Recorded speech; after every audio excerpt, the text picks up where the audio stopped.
Le Petit Prince d'Antoine de Saint-Exupéry.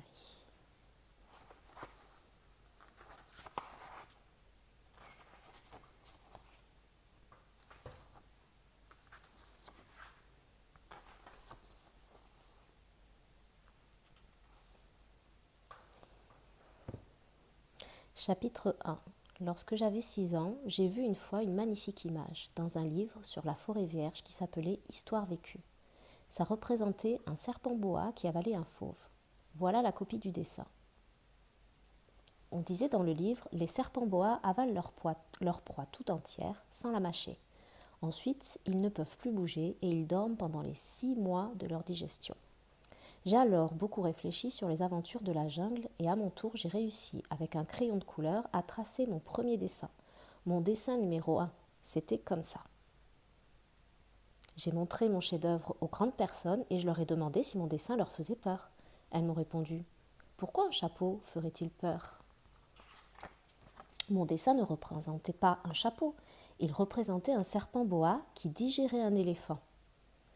J'ai alors dessiné l'intérieur du serpent boa afin que les grandes personnes puissent comprendre. Elles ont toujours besoin d'explications. Mon dessin numéro 2 était comme ça. Les grandes personnes m'ont conseillé de laisser de côté les dessins de serpent boa ouverts ou fermés et de m'intéresser plutôt à la géographie, à l'histoire, au calcul et à la grammaire. C'est ainsi que j'ai abandonné à l'âge de 6 ans une magnifique carrière de peintre. J'avais été découragée par l'insuccès de mon dessin numéro 1 et de mon dessin numéro 2. Les grandes personnes ne comprennent jamais rien toutes seules, et c'est fatigant pour les enfants de toujours et toujours leur donner des explications. J'ai donc dû choisir un autre métier et j'ai appris à piloter des avions. J'ai volé un peu partout dans le monde, et la géographie, c'est exact, m'a beaucoup servi. Je savais reconnaître du premier coup d'œil la Chine de l'Arizona. C'est très utile si l'on est égaré pendant la nuit. J'ai ainsi eu, au cours de ma vie, des tas de contacts avec des tas de gens sérieux. J'ai beaucoup vécu chez des grandes personnes. Je les ai vus de très près. Ça n'a pas trop amélioré mon opinion. Quand j'en rencontrais une qui me paraissait un peu lucide, je faisais l'expérience sur elle de mon dessin numéro 1 que j'ai toujours conservé. Je voulais savoir si elle était vraiment compréhensive.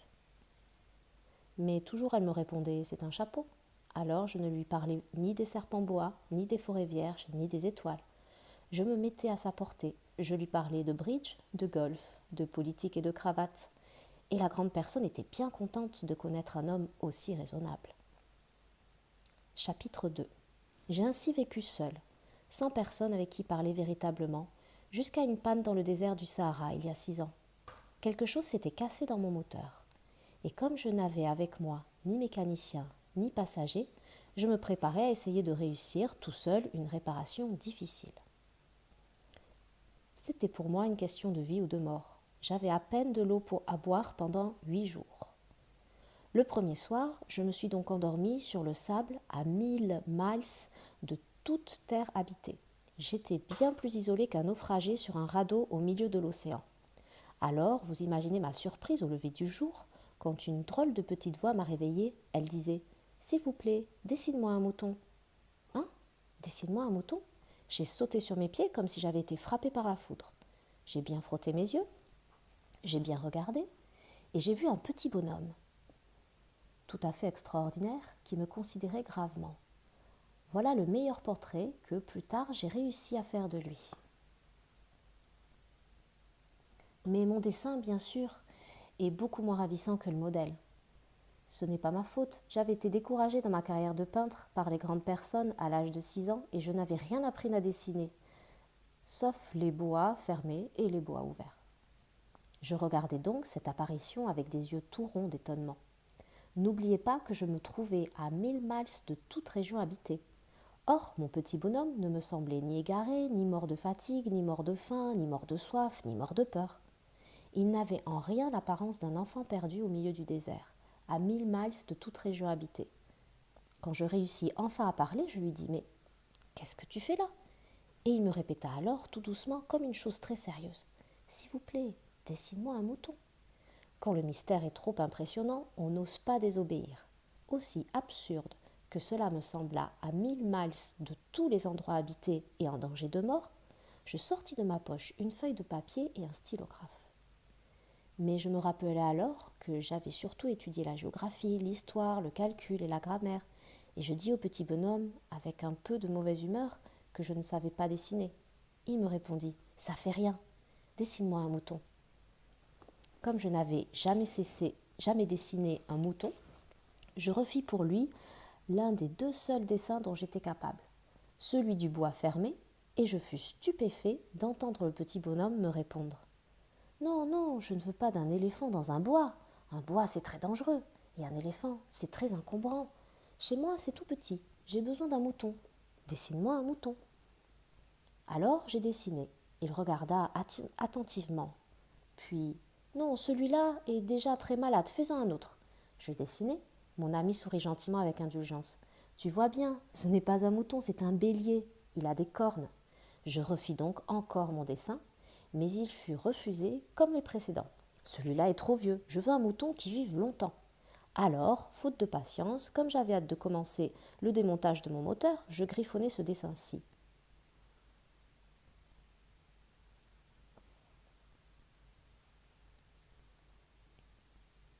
Et je lançai.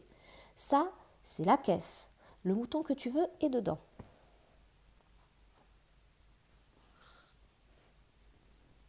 Mais je fus bien surpris de voir s'illuminer le visage du jeune juge. C'est tout à fait comme ça que je le voulais. Crois-tu qu'il faille beaucoup d'herbe à ce mouton ?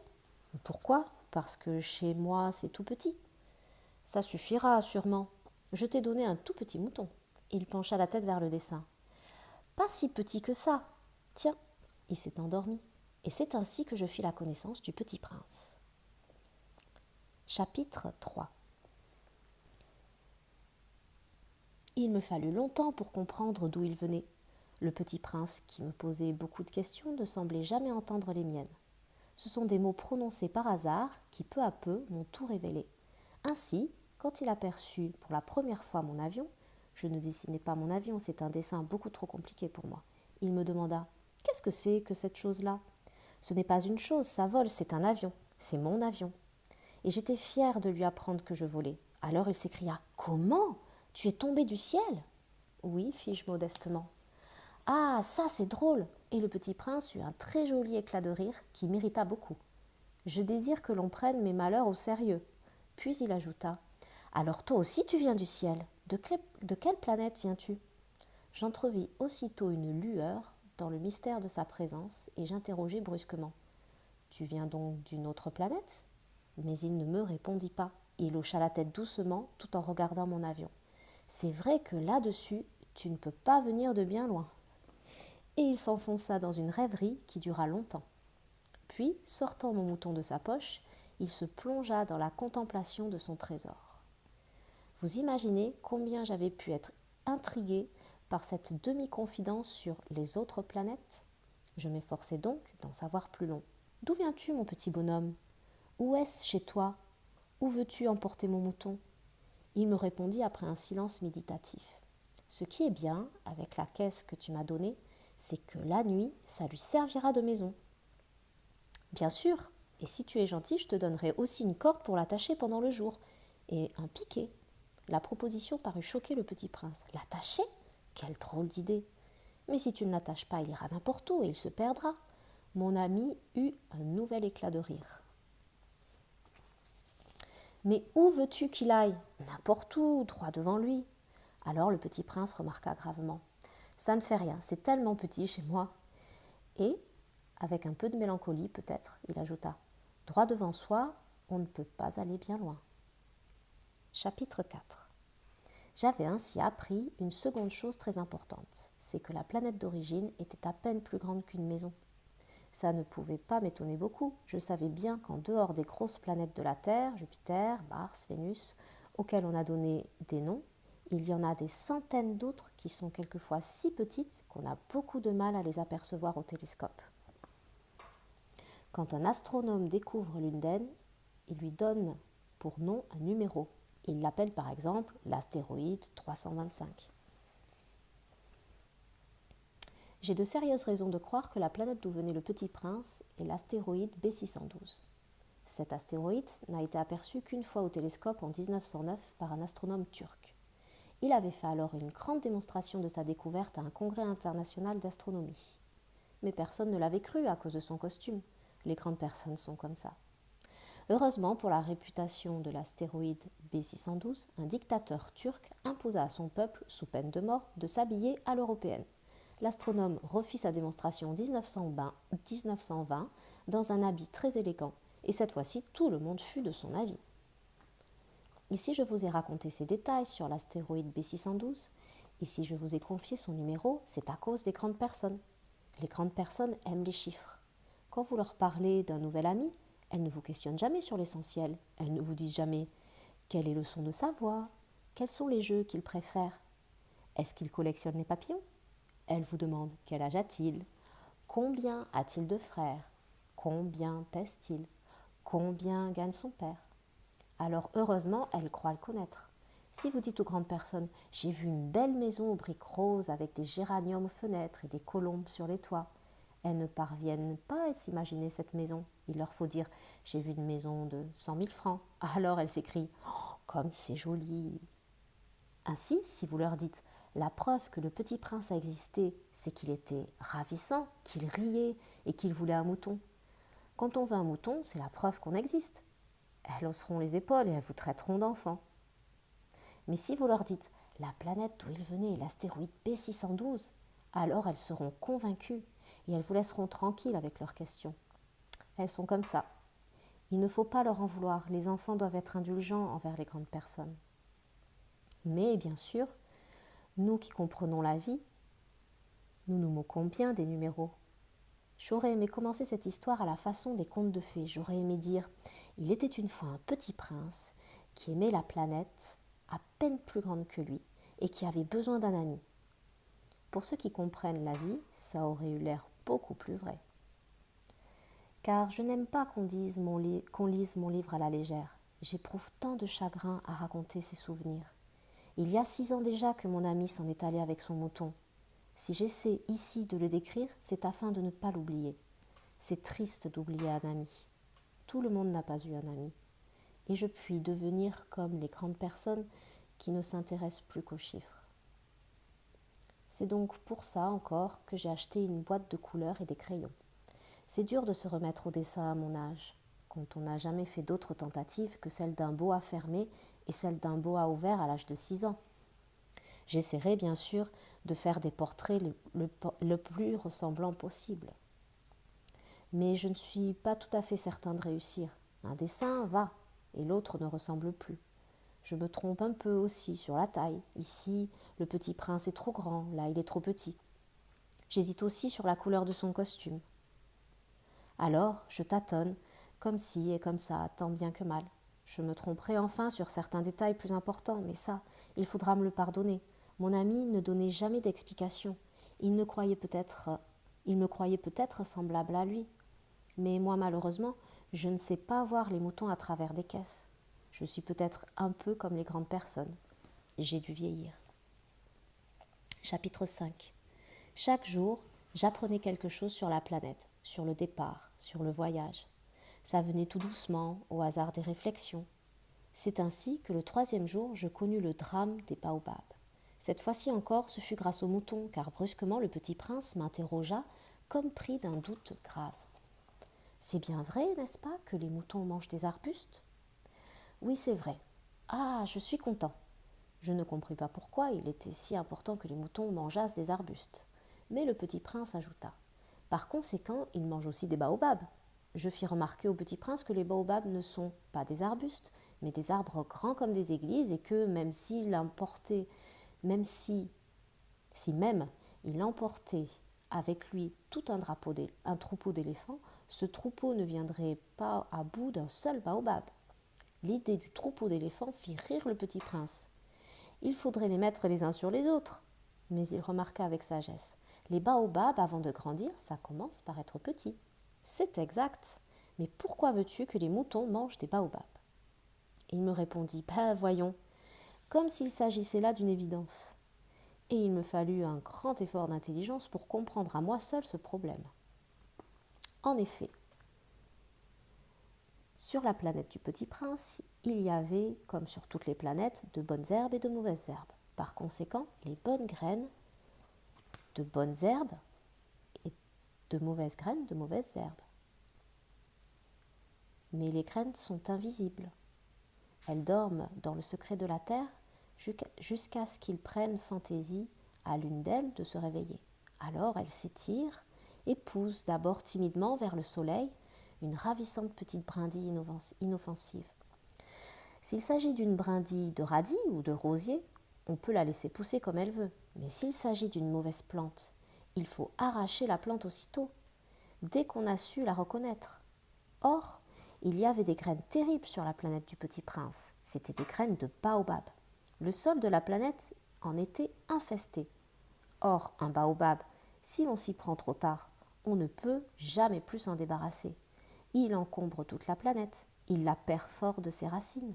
Et si la planète est trop petite, et si les baobabs sont trop nombreux, ils la font éclater. C'est une question de discipline, me disait plus tard le Petit Prince. Quand on a terminé sa toilette du matin, il faut faire soigneusement la toilette de la planète. Il faut s'astreindre régulièrement à arracher les baobabs dès qu'on les distingue d'avec les rosiers, auxquels ils ressemblent beaucoup quand ils sont très jeunes. C'est un travail très ennuyeux, mais très facile.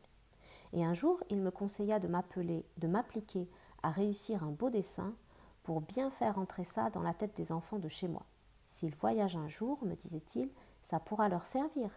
Il est quelquefois sans inconvénient de remettre à plus tard son travail. Mais s'il s'agit des baobabs, c'est toujours une catastrophe.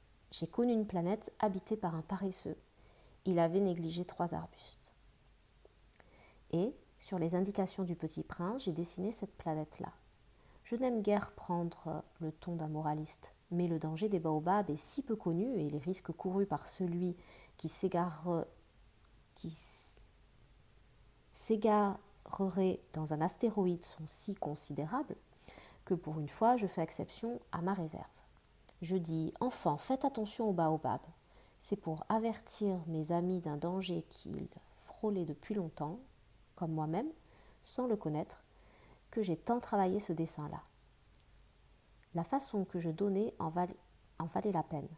Vous vous demanderez peut-être, pourquoi n'y a-t-il pas dans ce livre d'autres dessins aussi grandioses que le dessin du baobab ? La réponse est bien simple. J'ai essayé, mais je n'ai pas pu réussir.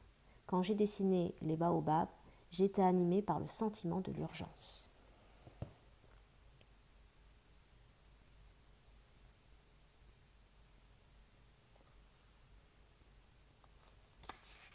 Chapitre 6.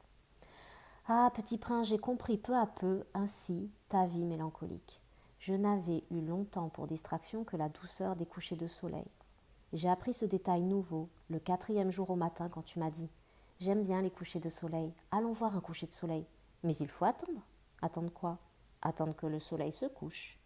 Tu as eu l'air bien surpris d'abord, et puis tu as ri de toi-même, et tu m'as dit « Je me crois toujours chez moi. » En effet, quand il est midi aux États-Unis, le soleil, tout le monde le sait, se couche en France.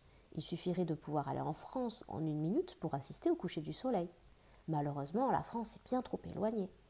Mais sur ta si petite planète, il te suffisait de tirer ta chaise de quelques pas et tu regardais le crépuscule chaque fois que tu le déciderais.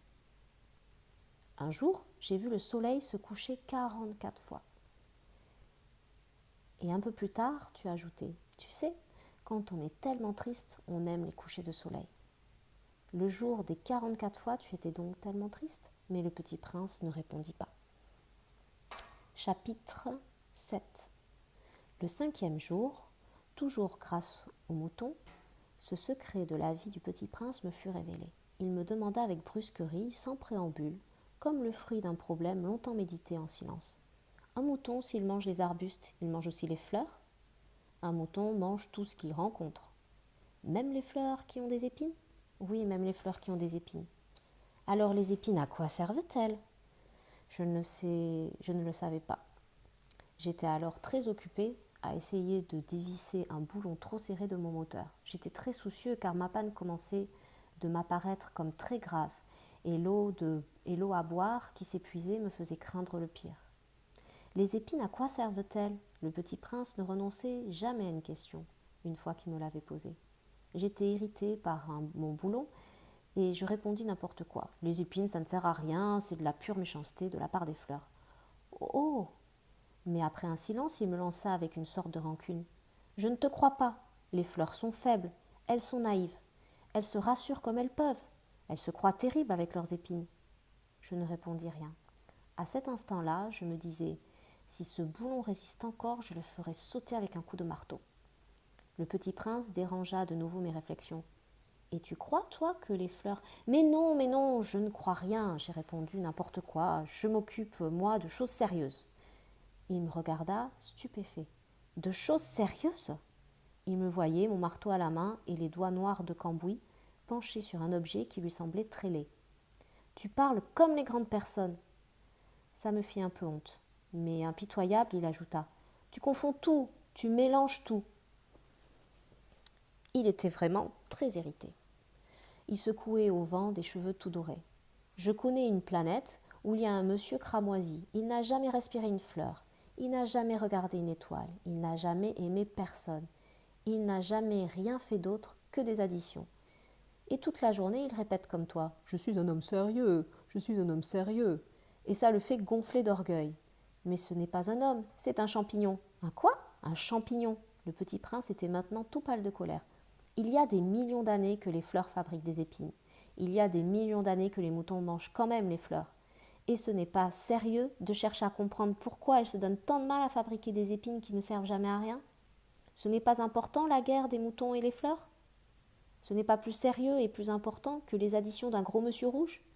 Et si je connais moi une fleur unique au monde, qui n'existe nulle part sauf dans ma planète, et qu'un petit mouton peut anéantir d'un seul coup comme ça, un matin, sans se rendre compte de ce qu'il fait, ce n'est pas important ça? Il rougit, puis reprit.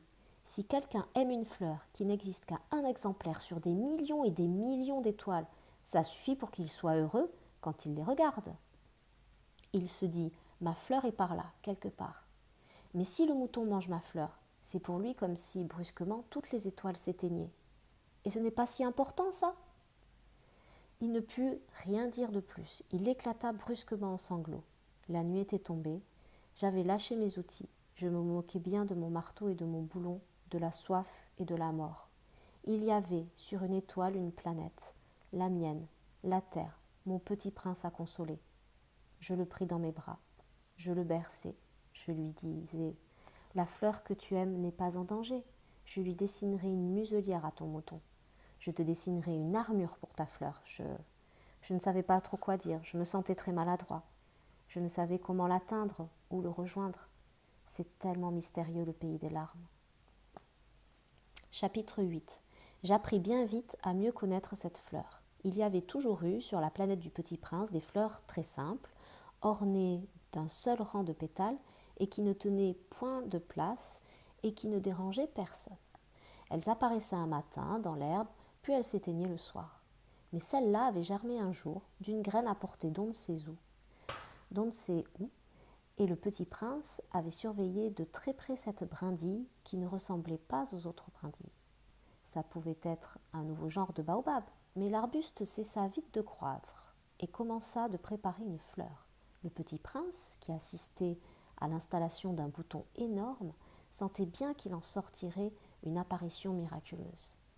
Mais la fleur n'en finissait pas de se préparer à être belle, à l'abri de sa chambre verte.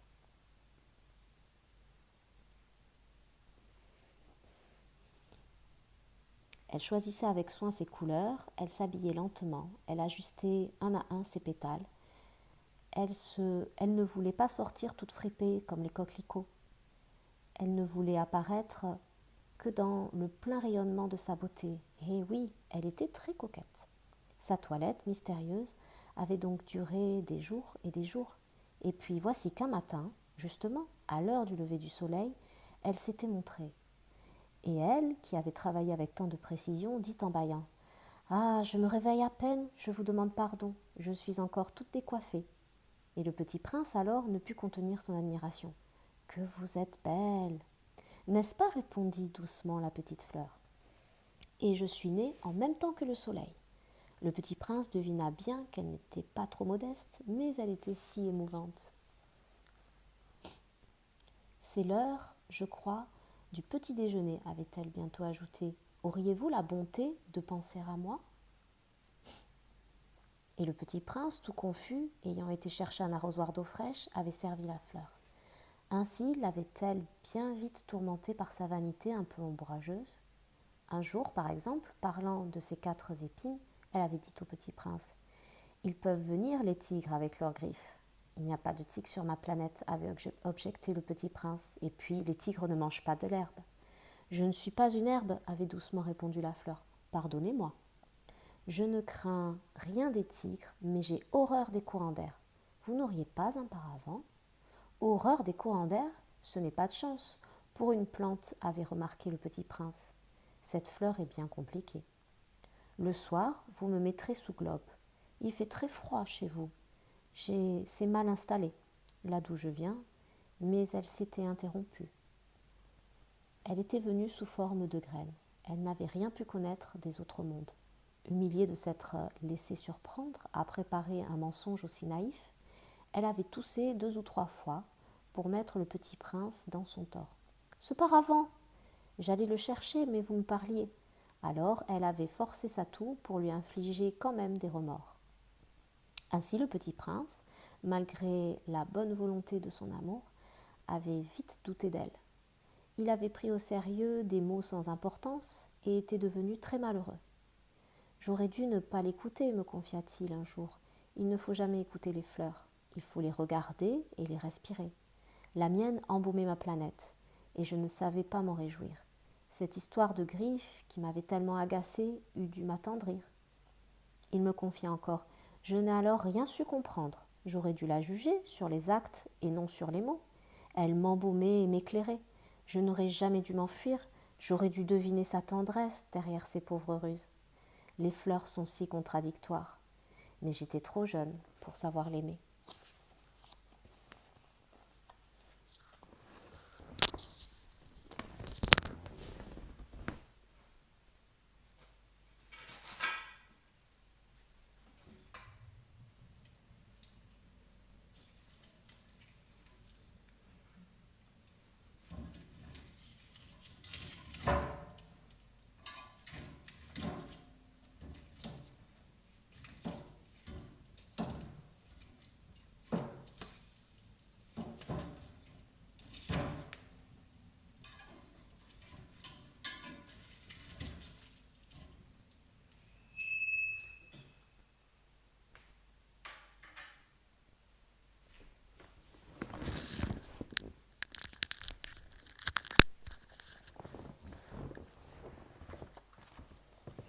Chapitre 9. Je crois qu'il profita pour son évasion d'une migration d'oiseaux sauvages. Au matin du départ, il mit sa planète bien en ordre. Il ramena soigneusement ses volcans d'activité. Il possédait 2 volcans d'activité, et c'était bien commode pour faire chauffer le petit déjeuner du matin. Il possédait aussi un volcan éteint. Mais comme il disait, on ne sait jamais. Il ramena donc également le volcan éteint. S'ils sont bien ramonés, les volcans brûlent doucement et régulièrement, sans éruption. Les éruptions volcaniques sont comme des feux de cheminée. Évidemment, sur notre Terre, nous sommes beaucoup trop petits pour ramener nos volcans. C'est pourquoi ils nous causent des tas d'ennuis. Le petit prince arracha aussi, avec un peu de mélancolie, les dernières pousses de baobab. Il croyait ne jamais devoir revenir, mais tous ses travaux familiers lui parurent ce matin-là extrêmement doux. Et quand il arrosa une dernière fois la fleur, il se prépara à la mettre à l'abri sous son globe. Il se découvrit l'envie de pleurer. « Adieu, dit-il à sa fleur. » Mais elle ne lui répondit pas. « Adieu, répéta-t-il. » La fleur toussa, mais ce n'était pas à cause de son rhume. « J'ai été sotte, lui dit-elle, enfin. Je te demande pardon. Tâche d'être heureux. » Il fut surpris par l'absence de reproche. Il restait là, tout déconcerté, le globe en l'air. Il ne comprenait pas cette douceur calme. « Mais oui, je t'aime, lui dit la petite fleur. Tu n'en as rien su, par ma faute, cela n'a aucune importance, mais tu as été aussi sot que moi. Tâche d'être heureux, laisse ce globe tranquille, je n'en veux plus. » Mais le vent? Je ne suis pas si enrhumée que ça. L'air frais de la nuit me fera du bien, je suis une fleur. Mais les bêtes? Il faut bien que je supporte 2 ou 3 chenilles si je veux connaître les papillons. Il paraît que c'est tellement beau. Sinon, qui me rendra visite? Tu seras loin, toi. Quant aux grosses bêtes, je ne crains rien, j'ai des griffes. Et elle montrait naïvement ses 4 épines. Puis elle ajouta: Ne traîne pas comme avant, ne traîne pas comme ça, c'est agaçant. Tu as décidé de partir, va-t'en. Car elle ne voulait pas qu'il la vît pleurer. C'était une fleur tellement orgueilleuse. Chapitre 10. Il se trouvait dans la région des astéroïdes 325, 326, 327, 328, 329 et 330. Il commença donc par les visiter pour y chercher une occupation et pour s'instruire. Le premier était habité par un roi. Le roi siégeait habillé de pourpre et d'hermine sur un trône très simple et cependant majestueux. Ah, voilà un sujet, s'écria le roi quand il aperçut le petit prince. Et le petit prince se demanda: Comment peut-il me reconnaître puisqu'il ne m'a encore jamais vu? Il ne savait pas que, pour les rois, le monde est très simplifié. Tous les hommes sont des sujets. Approche-toi que je te vois mieux, lui dit le roi, qui était tout fier d'être enfin roi pour quelqu'un. Le petit prince chercha des yeux où s'asseoir, mais la planète était tout encombrée par de magnifiques manteaux d'hermine. Il resta donc debout et, comme il était fatigué, il bâilla. Il est contraire à l'étiquette de bâiller en présence du roi, lui dit le monarque. Je te l'interdis. Je ne peux pas m'en empêcher, répondit le petit prince tout confus. J'ai fait un long voyage et je n'ai pas dormi. Alors, lui dit le roi, je t'ordonne de bâiller. Je n'ai vu personne bâiller depuis des années. Les bâillements sont pour moi des curiosités. Allons, bâille encore, c'est un ordre. Ça m'intimide, je ne peux plus, fit le petit prince tout rougissant. Répondit le roi. Alors je t'ordonne tantôt de bâiller, tantôt de... Il bredouilla un peu et paraissait vexé. Car le roi tenait essentiellement à ce que son autorité fût respectée. Il ne tolérait pas la désobéissance. C'était un monarque absolu. Mais comme il était très bon, il donna des ordres raisonnables. Si j'ordonnais, disait-il couramment, si j'ordonnais à un général de se changer en oiseau de mer, et si le général n'obéissait pas, ce ne serait pas la faute du général, ce serait ma faute. Puis-je m'asseoir s'enquit timidement le petit prince. Je t'ordonne de t'asseoir, répondit le roi, qui ramena majestueusement un pan de son manteau d'hermine. Mais le petit prince s'étonnait. La planète était minuscule. Sur quoi le roi pouvait-il bien régner? Sire, lui dit-il, je vous demande pardon de vous interroger. Je t'ordonne de m'interroger, se hâta de dire le roi. Sire, sur quoi régnez-vous? Sur tout, répondit le roi, avec une grande simplicité. Sur tout? Le roi, d'un geste discret, désigna sa planète, les autres planètes et les étoiles. Sur tout ça, dit le petit prince, sur tout ça, répondit le roi, car non seulement c'était un monarque absolu, mais c'était un monarque universel. Et les étoiles vous obéissent? Bien sûr, lui dit le roi, elles obéissent aussitôt. Je ne tolère pas l'indiscipline. Un tel pouvoir émerveilla le petit prince. S'il l'avait détenu lui-même, il aurait pu assister non pas à 44, mais à 72, ou même 100, ou même 200 couchers de soleil dans la même journée, sans avoir jamais attiré sa chaise. Et comme il se sentait un peu triste à cause du souvenir de sa petite planète abandonnée, il s'enhardit à solliciter une grâce du roi. Je voudrais voir un coucher de soleil. Faites-moi plaisir, ordonnez au soleil de se coucher. Si j'ordonnais à un général de voler une fleur, à l'autre à la façon d'un papillon, ou d'écrire une tragédie, ou de se changer en oiseau de mer, et si le général n'exécutait pas l'ordre reçu, qui de lui ou de moi serait dans son tort? Ce serait vous, dit fermement le petit prince. Exact. Il faut exiger de chacun ce que chacun peut donner, reprit le roi. L'autorité repose d'abord sur la raison. Si tu ordonnes à ton peuple d'aller se jeter à la mer, il fera la révolution. J'ai le droit d'exiger l'obéissance parce que mes ordres sont raisonnables. Alors mon coucher de soleil, rappela le petit prince, qui jamais n'oubliait une question une fois qu'il l'avait posée. Ton coucher de soleil, tu l'auras, je l'exigerai, mais j'attendrai, dans ma science du gouvernement, que les conditions soient favorables. Quand ça sera-t-il s'informa le petit prince. Lui répondit le roi. qui consulta d'abord un gros calendrier. Ce sera ce sera ce soir vers 7h40, et tu verras comme je suis bien obéi. Le petit prince bâilla. Il regretta son coucher de soleil manqué. Et puis il s'ennuyait déjà un peu. Je n'ai plus rien à faire ici, dit-il au roi, je vais repartir. Ne pars pas, répondit le roi, qui était si fier d'avoir un sujet. Ne pars pas, je te fais ministre. Ministre de quoi? De la justice. Mais il n'y a personne à juger. On ne sait pas, lui dit le roi. Je n'ai pas encore fait le tour de mon royaume, je suis très vieux, je n'ai pas de place dans un carrosse, ça me fatigue de marcher. Oh, mais j'ai déjà vu, dit le petit prince qui se pencha pour jeter encore un coup d'œil sur l'autre côté de la planète. Là-bas non plus. Tu te jugeras donc toi-même, lui répondit le roi. C'est le plus difficile. Il est bien plus difficile de se juger soi-même que de juger autrui. Si tu réussis à bien te juger, c'est que tu es un véritable sage. Moi, dit le petit prince, je puis me juger moi-même n'importe où, je n'ai pas besoin d'habiter ici. Dit le roi, je crois bien que sur ma planète, il y a quelque part un vieux rat. Je l'entends la nuit, tu pourras juger ce vieux rat. Tu le condamneras à mort de temps en temps, ainsi sa vie dépendra de ta justice.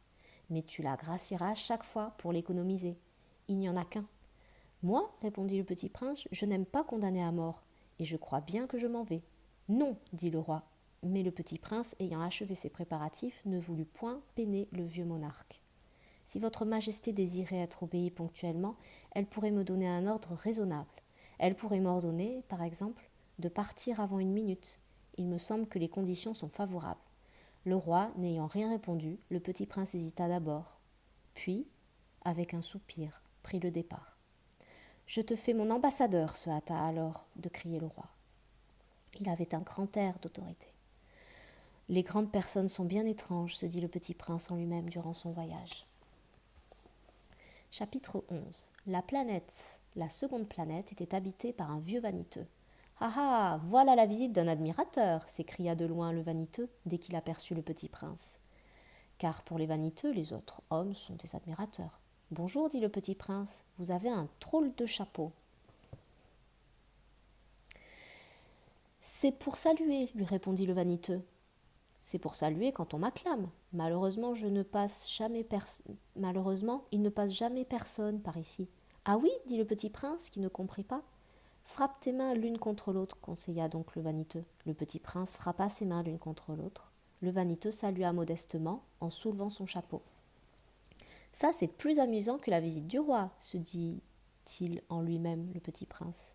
Et il commença de frapper ses mains l'une contre l'autre. Le vaniteux recommença de saluer en soulevant son chapeau. Après 5 minutes d'exercice, le petit prince se fatigua de la monotonie du jeu. Et pour que le chapeau tombe, demanda-t-il, que faut-il faire?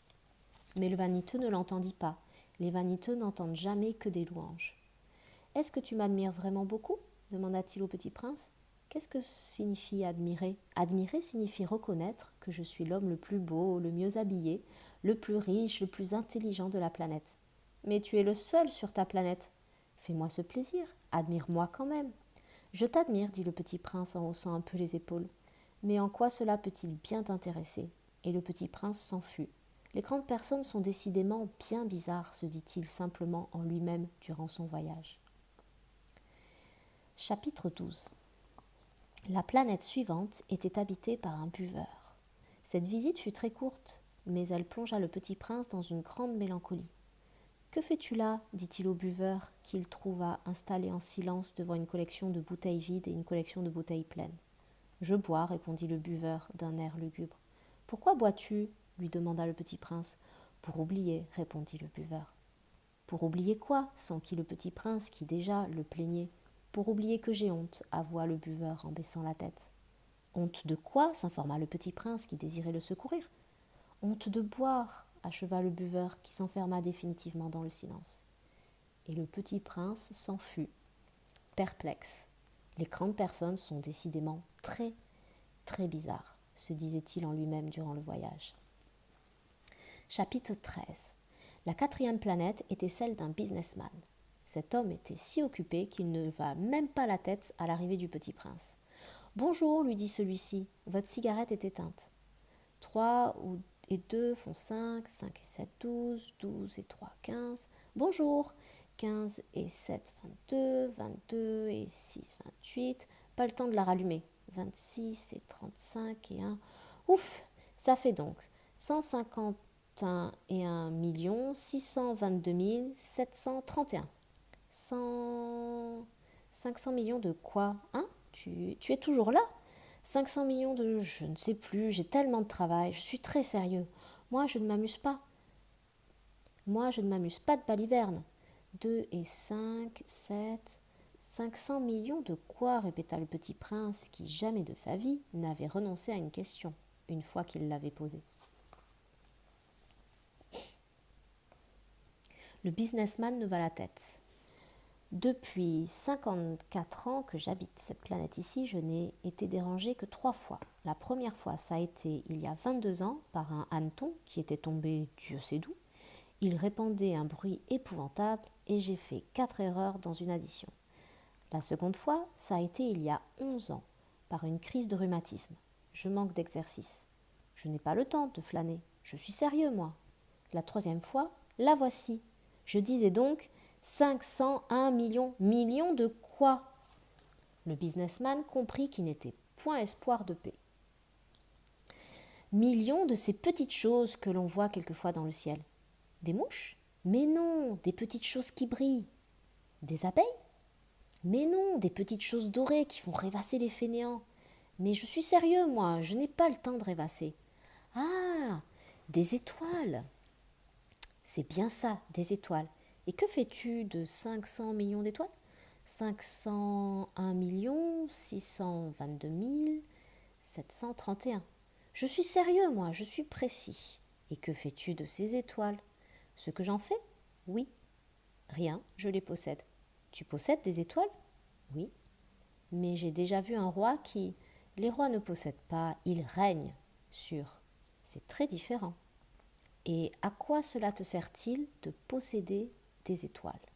Ça me sert à être riche. Et à quoi cela te sert-il d'être riche? À acheter d'autres étoiles, si quelqu'un en trouve.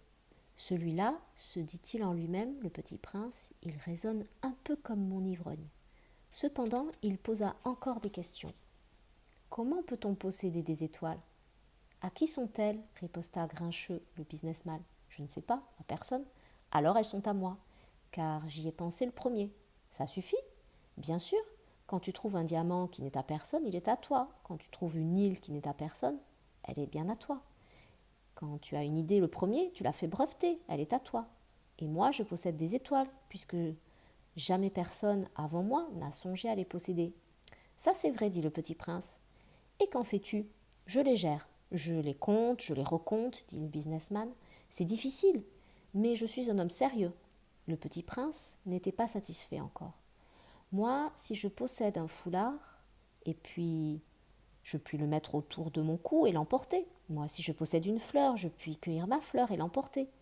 Mais si tu ne peux pas cueillir les étoiles? Non, mais je puis les placer en banque. Qu'est-ce que ça veut dire? Ça veut dire que j'écris sur un petit papier le nombre de mes étoiles. Et puis, j'enferme à clé ce papier-là dans un tiroir. Et c'est tout. Ça suffit. C'est amusant, pensa le petit prince. C'est assez poétique, mais ce n'est pas très sérieux. Le petit prince avait, sur les choses sérieuses, des idées très différentes, des idées de grandes personnes. Moi, dit-il, je possède une fleur, que j'arrose tous les jours. Je possède 3 volcans que je ramone toutes les semaines, car je ramone aussi celui qui est éteint. On ne sait jamais. C'est utile à mes volcans et c'est utile à ma fleur que je les possède. Mais tu n'es pas utile aux étoiles. Le businessman ouvrit la bouche, mais ne trouva rien à répondre, et le petit prince s'enfuit. Les grandes personnes sont décidément tout à fait extraordinaires, se disait-il simplement à lui-même durant le voyage.